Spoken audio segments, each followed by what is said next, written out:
नमस्कार दोस्तों, एक और नए वीडियो में स्वागत है। 24 अक्टूबर को यूनाइटेड नेशंस यानी संयुक्त राष्ट्र की 75वीं सालगिरह है। ऐसा कहा जाता है कि मुश्किल समय में ही ह्यूमंस एक दूसरे के साथ आते हैं। ऐसा ही कुछ हुआ था। प्रथम विश्व युद्ध के बाद कुछ ऐसी सिचुएशंस बन चुकी थी कि एक दूसरे देश को दूसरे देश पर भरोसा करना जरूरी बन चुका था, वरना वापस कोई ऐसी दुर्घटना हो सकती थी। इसके लिए लीग ऑफ नेशन नाम की एक संस्था की स्थापना की गई, जिसका मुख्य एक एम था कि वो देशों को एक दूसरे के साथ बनाए रखे और दुनिया में शांति कायम रखे। पर कुछ बड़े देश जैसे कि जापान और अमेरिका का उसमें ना शामिल होना या ज्यादा इंटरेस्ट ना दिखाना और साथ ही साथ उसका फेलियर होना, कई बड़ी ग्लोबल इश्यूज वो जब चल रहे थे उसको सॉल्व न कर पाने की वजह से, और उसका एक और चीज में नाकाम होना जो था वर्ल्ड वॉर 2 का शुरू होना। करीबन करोड़ों लोगों ने उसमें जान गंवाई और विश्व सहम गया जब 6 और 9 अगस्त को यूनाइटेड स्टेट्स ने जापान के 2 शहर हिरोशिमा और नागासाकी पे बॉम्ब गिराए, एटॉमिक बॉम्ब। और तब सबको लगा कि सारे देश को एक साथ आ जाना चाहिए ताकि कम से कम ह्यूमैनिटी तो बची रहे। और इसी उद्देश्य से 45 देश के सहमति के साथ 24 अक्टूबर 1945 को जन्म हुआ यूनाइटेड नेशंस का। यूनाइटेड नेशंस आज 75 साल मना रही है और अभी तक वो तीसरा विश्व युद्ध होने से रोक पाई है। कई बार कई घटनाएं ऐसी हुई है, जैसे कि इंडिया पाकिस्तान का विवाद हो या अमेरिका का चीन का हो रहा विवाद हो, और साथ ही साथ कई ऐसी घटनाएं जैसे कि क्यूबन क्राइसिस, कोल्ड वॉर के समय में भी यूनाइटेड नेशंस ने अच्छा काम किया है। तो आज हम जानेंगे यूनाइटेड नेशंस के बारे में ही 5 बातें जो काफी कम लोगों को पता है। तो शुरुआत करते हैं हम आज की पहली फैक्ट से, जो है कि यूनाइटेड नेशंस का एक आम जिसे द वर्ल्ड हेल्थ ऑर्गेनाइजेशन कहा जाता है, जो भी काफी चर्चा में है और काफी विवादों में है कई वजह से।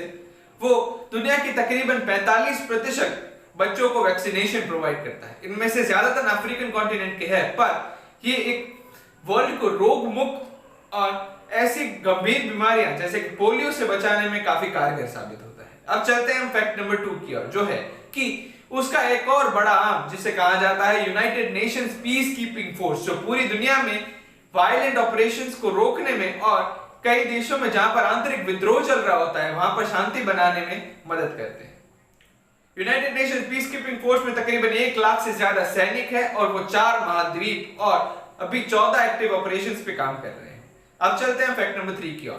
पेरिस क्लाइमेट चेंज एग्रीमेंट, जो दुनिया के सबसे सक्सेसफुल एग्रीमेंट्स में से माना जाता है, क्योंकि वो सबसे ज्यादा राष्ट्राध्यक्षों ने साइन किया था किसी और पैक्ट के कंपेयर में, जो कि ये दिखाता है कि जब एक दूसरे के देश की बात आती है तो अब हित एक दूसरे अपना हित हम पहले देखते हैं, पर जब पूरी पृथ्वी की सुरक्षा की बात आती है तो ये सारे देश एक हो जाते हैं। अब चलते हैं फैक्ट नंबर 4 की ओर। United Nations peacekeeping force का कुल बजट जो है वो टोटल ग्लोबल मिलिट्री स्पेंडिंग का तकरीबन 0.5% है, जो काफी कम है अगर हम देखें तो।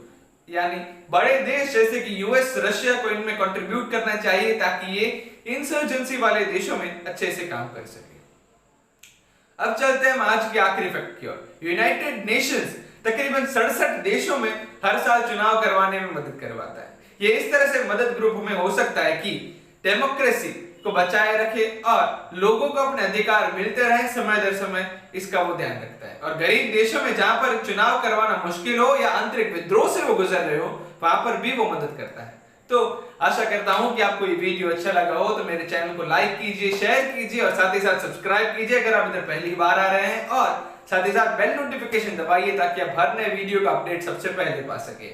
हम थर्सडेज और संडेज को लेके आते हैं टॉपिकल वीडियोस, जहां पे हम कई अलग अलग चीजों की बात करते हैं, जहां पे हम ट्रैवलिंग, साइंस और कई और टॉपिक्स को भी कवर करते हैं, यानी लिटरली एवरीथिंग। और साथ ही साथ हमारी 2 मिनट फैक्ट्स की सीरीज भी चल रही है, जहां पे आप अपने दिन के 2 मिनट दीजिए और आप अमेजिंग फैक्ट्स जान सकते हैं। तो मिलते हैं अगले वीडियो में।